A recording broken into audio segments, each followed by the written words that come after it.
Hello बच्चों, career first 92 में आप सभी का स्वागत है। उम्मीद है आप लोग अपनी बोर्ड एग्जाम्स की तैयारी अच्छे से कर रहे होंगे। तो चलिए आज का वीडियो शुरू करते हैं। आज हमने एक नया चैप्टर लिया है, रासायनिक अभिक्रियाएं एवं समीकरण।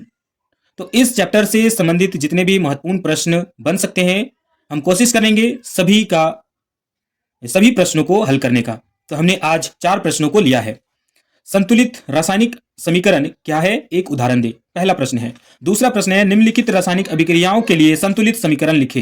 तो बच्चों कुछ रासायनिक समीकरण दिए गए हैं और इसे हमें क्या करना है, संतुलित करना है। और तीसरा प्रश्न है, वियोजन अभिक्रिया को संयोजन अभिक्रिया के विपरीत क्यों कहा जाता है, इन अभिक्रियाओं के लिए समीकरण लिखें। और अंतिम प्रश्न है, विस्थापन अभिक्रिया किसे कहते हैं, एक उदाहरण दे।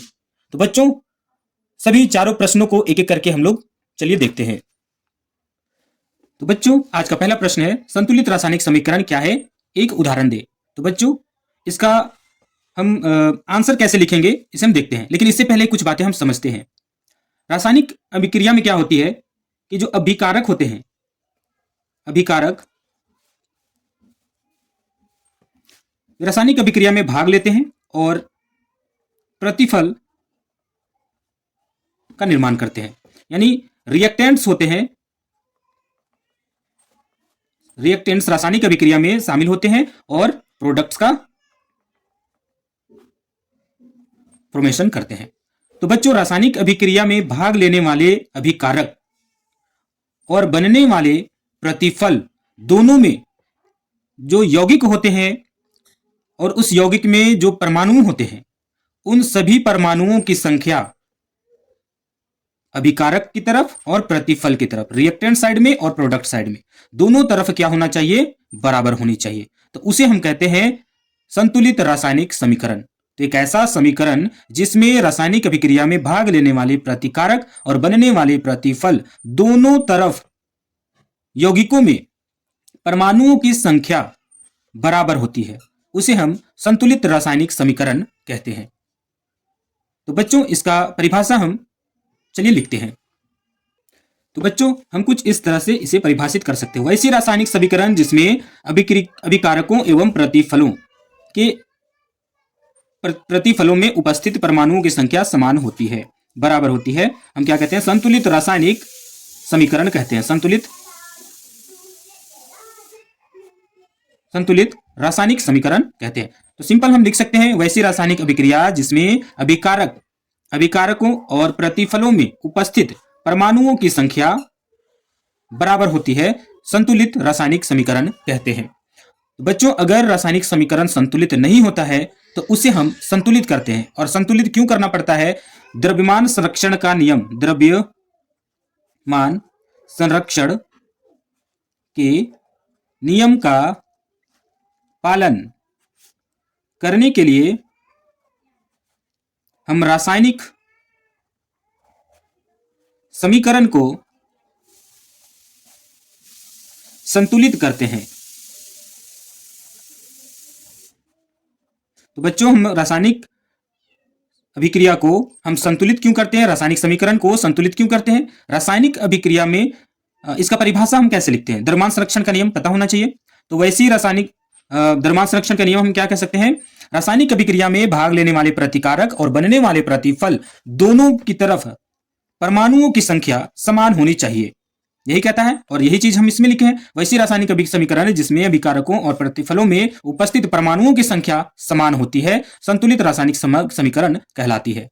तो द्रव्यमान संरक्षण का नियम भी यही कहता है कि रासायनिक अभिक्रिया में भाग लेने वाले प्रतिकारक और बनने वाले प्रतिफल दोनों में परमाणुओं की संख्या बराबर होती है। अगर बराबर नहीं है तो उसे हम क्या करते हैं, संतुलित करते हैं, दोनों तरफ बराबर करते हैं और समान करते हैं। तो उसे हम द्रव्यमान संरक्षण का नियम भी कहते हैं। और द्रव्यमान संरक्षण का नियम एक और तरीके से है, रासायनिक अभिक्रिया में भाग लेने वाले प्रतिकारक और बनने वाले प्रतिफल में पदार्थों का जो द्रव्यमान है उतना नष्ट किया जा सकता है और ना ही उत्पन्न किया जा सकता है, ऐसे भी हम लिख सकते हैं। तो बच्चों यहां तक हमारा आंसर कंप्लीट होता है। अब हम क्या करते हैं, इसका कुछ एग्जाम्पल लिखते हैं। तो बच्चों एक एग्जाम्पल का है, लेकिन हम लोग कुछ एक दो एग्जाम्पल देख लेते हैं, आप लोगों को भी ज्यादा समझ में आएगा। मान लिया जाए कि हमारे पास हाइड्रोजन है और दूसरा है नाइट्रोजन। हाइड्रोजन और नाइट्रोजन दोनों मिलकर के क्या बनाते हैं, NH3 बनाते हैं, अमोनिया बना लेते हैं, अमोनिया अमोनिया बना लेते हैं। अब बच्चों यहाँ पे देखना है कि हाइड्रोजन कितनी है, 2 है, और इधर हाइड्रोजन कितनी है, 3 है। अब ये क्या हो गया, यहाँ पर ज्यादा हो गया हाइड्रोजन। तो रासायनिक द्रव्यमान संरक्षण का नियम क्या कहता है, ना ही उत्पन्न किया जा सकता है और ना ही नष्ट किया जा सकता है। द्रव्यमान की बात कर रहे हैं, द्रव्यमान ना तो उत्पन्न किया जा सकता है और ना ही नष्ट किया जा सकता है। तो यहाँ उत्पन्न हो गया, ज्यादा हो गया, तो हम क्या करेंगे, इसे संतुलित करेंगे। 3 हाइड्रोजन है, इधर 3 कर दिए, 3 दूनी 6 हो गया। अब हम इधर भी 3 करना पड़ा, सॉरी 2 करना पड़ा, 3 हो गया, 3 दूनी 6 हाइड्रोजन, यहाँ भी हो गया, 3 दूनी 6 हाइड्रोजन हो गया। लेकिन अब हम यहाँ पे देखते हैं नाइट्रोजन को, तो नाइट्रोजन कितना है, 2 है, और लेकिन इधर नाइट्रोजन कितना हो गया, 2 हो गया। तो बच्चों ये भी क्या हो गया, संतुलित हो चुका है। 2 नाइट्रोजन यहाँ है, 2 नाइट्रोजन यहाँ है, 3 दूनी 6 हाइड्रोजन यहाँ है, 3 दूनी 6 हाइड्रोजन यहाँ है। तो ये संतुलित रासायनिक समीकरण कहलाता है। और दूसरा उदाहरण लेते हैं, मान लेते हैं कि हमारे पास H2 है और ऑक्सीजन है, ये दोनों मिलकर क्या बनाता है, H2O बना लेता है, जल बना लेता है, जल बना लेता है। तो बच्चों अब यहाँ हम देखते हैं हाइड्रोजन कितनी है, 2 है। रिएक्टेंट्स में कितने, 2 हाइड्रोजन परमाणु है, 2 ऑक्सीजन परमाणु है। लेकिन यहाँ पर 2 हाइड्रोजन परमाणु, ये तो बैलेंस है, दिख रहा है, दोनों क्या है, बराबर है। लेकिन ऑक्सीजन यहाँ 2 है और यहाँ ऑक्सीजन 1 है। अब हम यहाँ पे द्रव्यमान संरक्षण का नियम का पालन तो नहीं हुआ, तो हम इसे द्रव्यमान संरक्षण का नियम का पालन करने के लिए हम इसे संतुलित करते हैं। चलिए देखते हैं, 2 ऑक्सीजन है, अब हम यहाँ करते हैं क्या, 2 लगा दिए, 2 ऑक्सीजन इधर हो गया, 2 ऑक्सीजन यहाँ है और यहाँ 2 ऑक्सीजन, संतुलित हो गया ऑक्सीजन। लेकिन अब हाइड्रोजन क्या हो गया, इधर ज्यादा हो गया हाइड्रोजन, 2 दूनी 4 हाइड्रोजन, यहाँ क्या कितना हो गया, 2 हाइड्रोजन। अब हम क्या करेंगे, यहाँ 2 लगा देंगे। इस प्रकार हम इसे क्या करते हैं, संतुलित करते हैं। तो उम्मीद है आप लोगों को समझ में आ गया होगा। तो संतुलित रासायनिक समीकरण की क्या है, आप लोगों को समझ में आया। तो वैसी रासायनिक अभिक्रिया जिसमें अभिकारकों और प्रतिफलों में उपस्थित परमाणुओं की संख्या समान होती है, संतुलित रासायनिक समीकरण कहलाती है। और रासायनिक अभिक्रिया को हम संतुलित इसलिए करते हैं, रासायनिक समीकरण को संतुलित इसलिए करते हैं ताकि द्रव्यमान संरक्षण का नियम का पालन हो सके। तो बच्चों उम्मीद है आप लोगों को समझ में आ गया होगा। हम चलते हैं अपने दूसरे प्रश्न की ओर। तो बच्चों हमारा दूसरा प्रश्न है, निम्नलिखित रासायनिक अभिक्रियाओं के लिए संतुलित रासायनिक समीकरण लिखे। तो बच्चों यहाँ पे कुछ एग्जाम्पल्स दिए गए हैं, कुछ अभिक्रियाएं दी गई है, तो इसे हम चलिए पूरा करते हैं, संतुलित रासायनिक समीकरण लिखते हैं।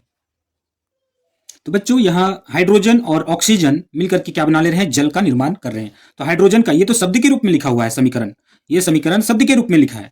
वाक्य के रूप में अगर लिखते हैं तो बहुत ज्यादा लंबा हो जाता है, जो कि हम लोग डेफिनेशन के रूप में उसका प्रयोग करते हैं, और ये हमारा है शब्द के रूप में। अब हम इसे संकेत के रूप में कैसे लिखेंगे, हाइड्रोजन का सिंबल क्या होता है, H, और ये अणु के रूप में होते तो H2 हो गया, और ऑक्सीजन O अणु के रूप में होता है O2।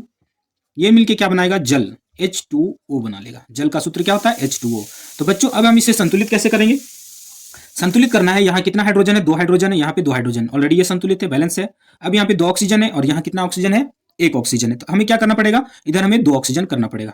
हम इधर 2 ऑक्सीजन लगा देते हैं, कितना हो गया, 2 ऑक्सीजन हो चुका है। अब यहाँ भी 2 ऑक्सीजन हो चुका है, लेकिन यहाँ पे 2 दूनी 4 हाइड्रोजन हो चुका है। अब हमें क्या करना पड़ेगा, रिएक्टर साइड में भी हमें 4 हाइड्रोजन चाहिए, तो हम इधर 2 से इसे बैलेंस कर देंगे। तो ये हमारा क्या हो गया, संतुलित हो चुका है। हमारा हाइड्रोजन और ऑक्सीजन मिलकर जल का निर्माण करते हैं, और इस प्रकार हमने इसका संतुलित रासायनिक समीकरण देखा। अब हमारा दूसरा उदाहरण क्या है, दूसरा एग्जाम्पल दिया गया है, सोडियम और जल, सोडियम और जल आपस में अभिक्रिया करते हैं, और सोडियम हाइड्रोक्साइड, सोडियम हाइड्रोक्साइड और हाइड्रोजन गैस, हाइड्रोजन गैस का निर्माण करते हैं। इसे हम किस प्रकार लिखेंगे बच्चों, सोडियम का संकेत क्या होता है, धातु है, Na सोडियम है, और जल, जल का H2O है। ये आपस में अभिक्रिया करेगा और क्या बनाएगा, NaOH बनाएगा, सोडियम हाइड्रोक्साइड बनाएगा, और साथ में H2 गैस को रिलीज करेगा। तो बच्चों कोई भी जो तत्व होते हैं, खास करके धातु का बात करते हैं, कोई भी धातु क्या करते हैं, जल के साथ अभिक्रिया करते हैं और हाइड्रोजन गैस उत्पन्न करते हैं। तो यहाँ पर जो सोडियम है जल के साथ अभिक्रिया करती है और सोडियम हाइड्रोक्साइड का निर्माण करती है, और साथ ही जल हाइड्रोजन गैस का निर्माण करती है। अब हम इसे संतुलित करेंगे, किस प्रकार इसे संतुलित किया जा सकता है बच्चों, यहाँ पे सोडियम कितना है, एक सोडियम धातु का जो परमाणु है 1 है, यहाँ भी 1 है, ऑलरेडी बैलेंस है, कोई दिक्कत नहीं है। अब हम देखते हैं हाइड्रोजन को, यहाँ हाइड्रोजन कितनी है, 2 है, यहाँ भी कितना है, 2 और 1 3 हो गया। इधर दोनों को काउंट करेंगे, 2 इधर, 2 हाइड्रोजन, और यहाँ पे अणु के रूप में यहाँ पे है 2 हाइड्रोजन और 1 हाइड्रोजन, यहाँ टोटल कितने, 3 हाइड्रोजन है। अब हमें क्या करना पड़ेगा, इधर हमें 3 करना पड़ेगा, 3 दूनी 6 हो गया। अब हमें क्या करना पड़ेगा, यहाँ पर 3 है तो हम यहाँ पे 3 कर सकते हैं, 3 अगर हम यहाँ पे कर दिए, सॉरी बाय मिस्टेक, हाँ यहाँ पे हम क्या करेंगे, 2 लगाएंगे तो कितना हो जाएगा, 2 दूनी 4 हाइड्रोजन हो जाएगा। अब हमें क्या करना पड़ेगा, यहाँ भी 2 करना पड़ेगा, 2, तो 2 हाइड्रोजन यहाँ पे हो गया, 2 हाइड्रोजन 2 हाइड्रोजन 4 हाइड्रोजन हो गया, 2 दूनी 4 हाइड्रोजन हो गया। अब 2 ऑक्सीजन यहाँ देखने को मिला, 2 ऑक्सीजन यहाँ देखने को मिला, 2 सोडियम यहाँ पे हो चुका है। अब हम क्या करेंगे, 2 सोडियम यहाँ पे कर देंगे। इस प्रकार हमारा यह भी संतुलित हो चुका है। तो चलिए नेक्स्ट हमारा एग्जाम्पल क्या है। तीसरा एग्जाम्पल है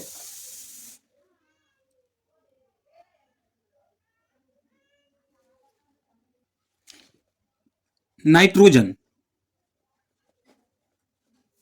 नाइट्रोजन और हाइड्रोजन ये दोनों मिलते हैं रासायनिक अभिक्रिया में। सोडियम नाइट्रोजन और हाइड्रोजन आपस में अभिक्रिया करते हैं और अमोनिया का निर्माण करते हैं। अमोनिया का निर्माण करते हैं। तो बच्चों हम इसे कैसे लिखेंगे? सबसे पहले ये शब्द में दिया है, इसे हम संकेत में लिखते हैं। नाइट्रोजन का क्या होता है संकेत? नाइट्रोजन का N अणु के रूप में होता है तो N2, और हाइड्रोजन H2 हो गया।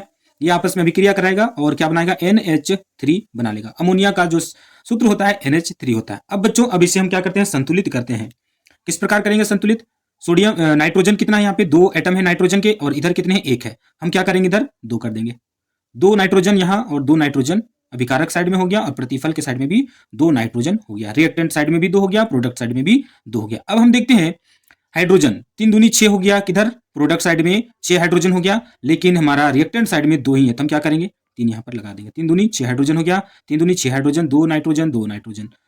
तो समझ में आ गया होगा आप लोगों को, यह भी संतुलित हो चुका है। अब हमारा अगर चौथा एग्जाम्पल अगर देखें तो क्या होगा? चलिए, तो हमारे पास कितने ही उदाहरण हमने लिया था आज। 3 प्रश्न इसमें शामिल थे। 3 रासायनिक समीकरण को हमने क्या किया? संतुलित किया है। उम्मीद है आप लोगों को समझ में आ गया होगा। हम चलते हैं अपनी नेक्स्ट प्रश्न की ओर। तो बच्चों नेक्स्ट प्रश्न है, वियोजन अभिक्रिया को संयोजन अभिक्रिया के विपरीत क्यों कहा जाता है? इन अभिक्रियाओं के लिए समीकरण लिखें।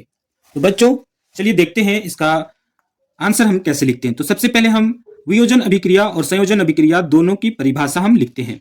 तो सबसे पहले बात करेंगे संयोजन अभिक्रिया। संयोजन अभिक्रिया क्या होती है इसके बारे में हम बात करेंगे। तो बच्चों इसका परिभाषा हम किस प्रकार लिख सकते हैं? संयोजन अभिक्रिया, नाम से ही पता चल रहा है संयोजन। संयोजन कब होगा? जब 2 या 2 से अधिक पदार्थ आपस में अभिक्रिया करेंगे तो संयोजन अभिक्रिया होगी। हम किस प्रकार लिख सकते हैं? वैसी रासायनिक अभिक्रिया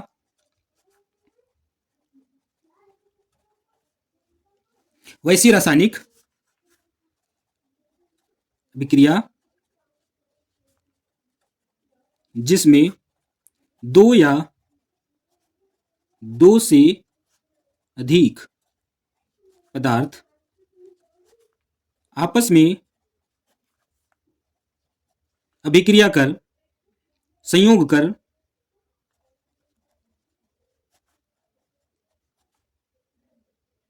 एक नए गुण वाले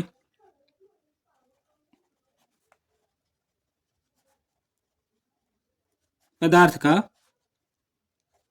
निर्माण करते हैं। संयोजन अभिक्रिया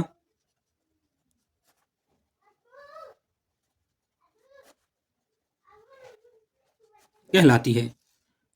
तो बच्चों हम किस प्रकार हम इसका परिभाषा लिख सकते हैं संयोजन अभिक्रिया का? वैसी रासायनिक अभिक्रिया जिसमें 2 या 2 से अधिक पदार्थ आपस में अभिक्रिया करते हैं, संयोग करते हैं और एक नए गुण वाले पदार्थ का निर्माण करते हैं, तो ऐसी रासायनिक अभिक्रिया को हम संयोजन अभिक्रिया कहते हैं। मान लिया जाए ए और बी 2 अभिकारक हैं, रिएक्टेंट्स हैं, आपस में अभिक्रिया करेंगे, संयोग करेंगे और एक नया प्रोडक्ट सी का निर्माण करेंगे। ठीक इसी प्रकार हम देखते हैं, जैसे हमारे पास एक उदाहरण है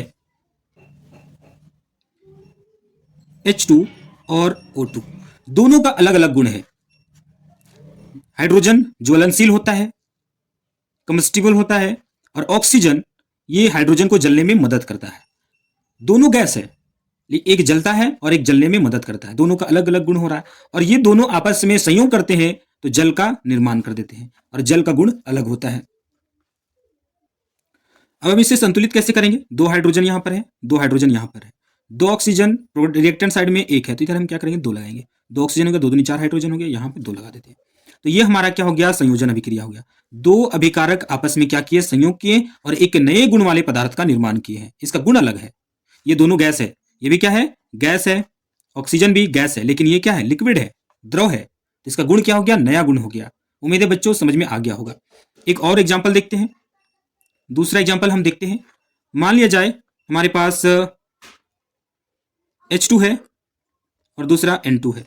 ये दोनों आपस में अभिक्रिया करेंगे, ये दोनों गैस है, ये भी गैस है, ये भी गैस है, और NH3 बनाएगा, ये भी गैस है। गैस तो है, तीनों गैस है यहाँ पर, लेकिन ये नाइट्रोजन, हाइड्रोजन और यहाँ पर क्या हो गया, अमोनिया। ये जो क्या होता है, जहरीला होता है, पॉइजनस नेचर का होता है। अमोनिया यहाँ पर है। अब एक नया गुण वाला पदार्थ का निर्माण हो चुका है। अब इसे संतुलित कैसे करेंगे? ये भी संयोजन अभिक्रिया का उदाहरण है। 2 नाइट्रोजन है, 2 लगाएंगे यहाँ पर, 3 दूनी 6 हाइड्रोजन हो गया, 6 हाइड्रोजन यहाँ पर हो गया, ऑलरेडी बैलेंस हो चुका है।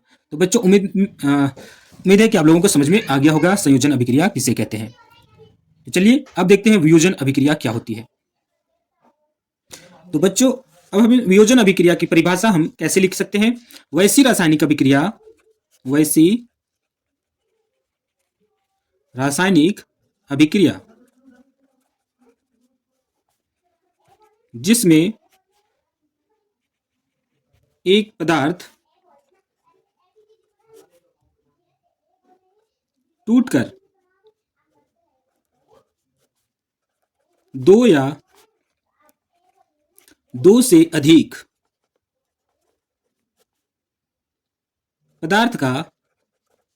पदार्थों का निर्माण करता है। वियोजन अभिक्रिया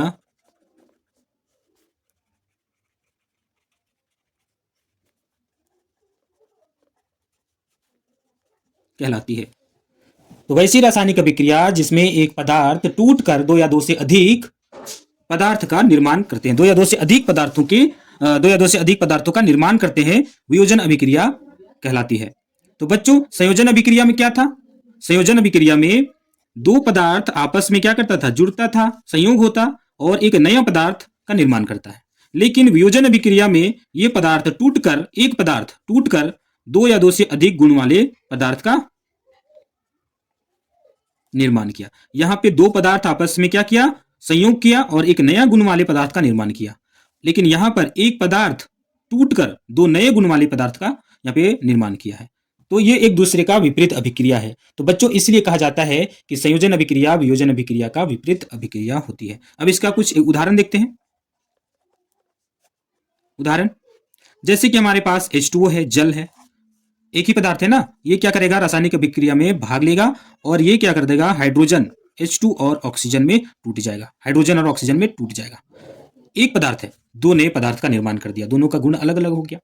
दूसरा एग्जाम्पल हम लेते हैं NH3 का, अमोनिया का। अब क्या करेगा, नाइट्रोजन और हाइड्रोजन दो पदार्थ का निर्माण कर लिया। तो ठीक हम और भी एग्जाम्पल ले सकते हैं, यहां पर कुछ और उदाहरण लिया जा सकता है। तो बच्चों दो ही एग्जाम्पल काफी है, हमारा वीडियो बहुत ज्यादा लंबा ना हो जाए, इसलिए हम चाहते हैं कि थोड़ा संक्षिप्त में ही बताया जाए, लेकिन वीडियो बहुत लंबा हो जा रहा है। कोई बात नहीं, आप लोग पैसेंस बनाए रखें और समझने की कोशिश करें। तो वियोजन अभिक्रिया क्या है? वैसी रासायनिक अभिक्रिया जिसमें एक पदार्थ टूटकर दो या दो से अधिक नए पदार्थों का निर्माण करता है, तो हम उसे वियोजन अभिक्रिया कहते हैं।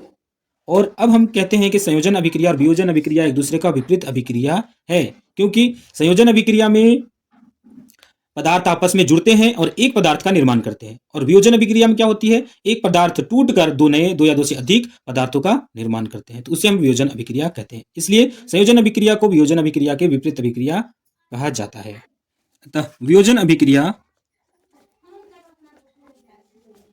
को संयोजन अभिक्रिया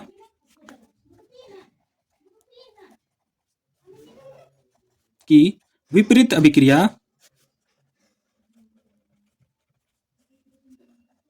कहा जाता है। तो उम्मीद है बच्चों आप लोगों को समझ में आ गया होगा। अब हम नेक्स्ट प्रश्न की ओर आगे बढ़ते हैं। तो बच्चों नेक्स्ट प्रश्न है, विस्थापन अभिक्रिया किसे कहते हैं, एक उदाहरण दे। तो चलिए इसका हम आंसर कैसे लिखते हैं, विस्थापन अभिक्रिया किसे कहते हैं, एक उदाहरण दे। तो बच्चों इसका परिभाषा हम कुछ इस प्रकार लिख सकते हैं, वैसी रासायनिक अभिक्रिया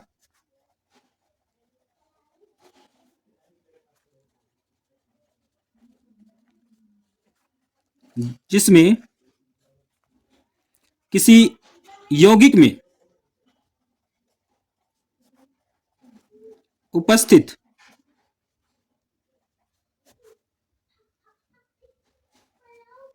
कम क्रियाशील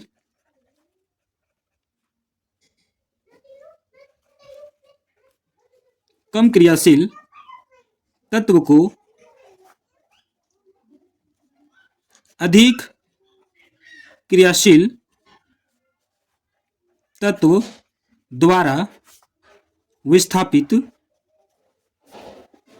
कर दिया जाता है। विस्थापन अभिक्रिया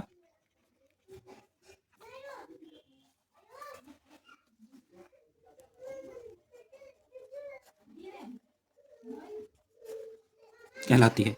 तो बच्चों कुछ इस प्रकार हम लिख सकते हैं, वैसी रासायनिक अभिक्रिया जिसमें किसी यौगिक में उपस्थित कम क्रियाशील तत्व को अधिक क्रियाशील तत्व द्वारा विस्थापित कर दिया जाता है, विस्थापन अभिक्रिया कहलाती है।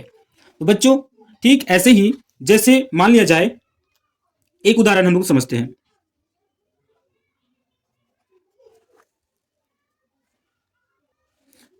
जैसे कि आयरन और कॉपर सल्फेट की अभिक्रिया विस्थापन अभिक्रिया का एग्जाम्पल है। इसमें आयरन अधिक क्रियाशील तत्व है और कॉपर कम क्रियाशील है। सक्रियता श्रेणी में जब हम लोग देखते हैं तो आयरन यहां पर क्या हो जाता है, अधिक क्रियाशील तत्व होता है और कॉपर कम क्रियाशील तत्व होता है। तो बच्चों जो अधिक क्रियाशील तत्व है वे क्या करता है, ये जो आयरन है कॉपर को यहां से रिप्लेस कर देगा और उसका स्थान ग्रहण कर लेगा। तो क्या बन जाएगा हमारा FeSO4 iron sulphate ferrous sulphate बन जाएगा और यहां पर कॉपर ये क्या हो जाएगा, बाहर हो जाएगा। बच्चों यहां पर आयरन क्या है, अधिक क्रियाशील है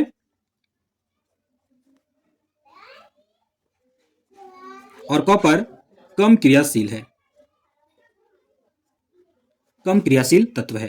तो ये अधिक क्रियाशील तत्व इस यौगिक में उपस्थित कम क्रियाशील तत्वों को क्या करता है, हटा देता है, विस्थापित कर देता है और उसका स्थान ग्रहण कर लेता है। जैसे मान लिया जाए कि आप कहीं बैठे हुए हैं, किसी अच्छी जगह पर बैठे, मान लिया जाए कि ट्रेन में बैठे हैं और खिड़की साइड में आप बैठे हैं, ठीक है, और आप क्या है, पतले दुबले हैं, थोड़ा सा जेंटलमैन है, और कोई मोटा ताजा व्यक्ति, दबंग टाइप का व्यक्ति एंट्री करता है और वह इच्छा जताता है वह कि हम खिड़की की तरफ बैठेंगे, आप दूसरी तरफ चल जाओ। तो आप क्या करेंगे?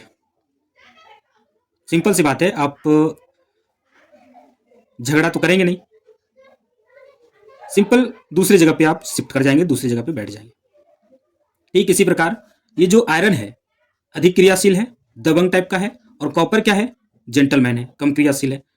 ये कॉपर को क्या करेगा, रिप्लेस कर देगा और कॉपर बेचारा साइड में चला जाएगा और ये आयरन सल्फेट यहाँ पर बन जाएगा।